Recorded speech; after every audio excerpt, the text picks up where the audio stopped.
All right, good morning, everybody. It's nice to see you. I'm Tara Trainer. Again, we're heading on to Module 5 this week. So, our topic this week is how to identify barriers in our classrooms that can cause some situations for kids. So, the first thing that we want to take a look at is that there are a bunch of articles listed here, and it says to select two that seem to engage you the most. So, I figured I'd give you a quick rundown. The first one is addressing the effects of poverty within a classroom, and that talks about things like scheduling flexibility and how do we close the gap, the relevance gap.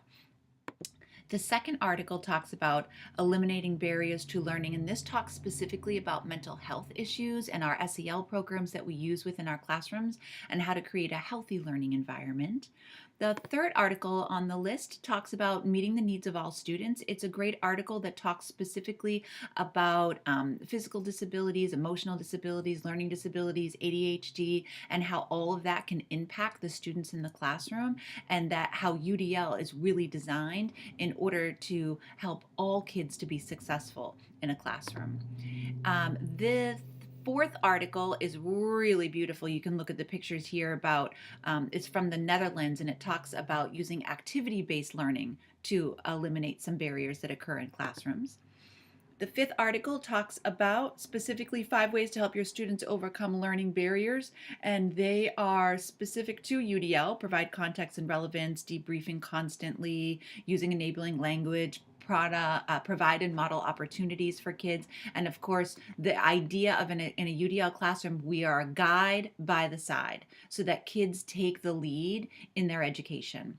And then the last article listed is called Removing Systematic Barriers in Education. And this talks specifically about equality versus equity. And they're the ones that have this beautiful photograph that shows us how we can conceptualize what removing barriers actually looks like.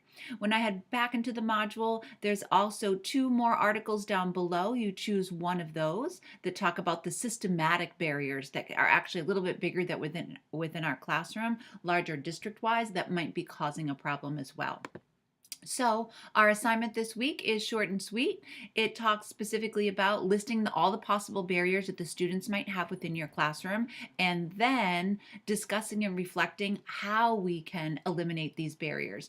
And there are some sentence starters here to kind of get us thinking, and there's an example written right here that can kind of help along as well.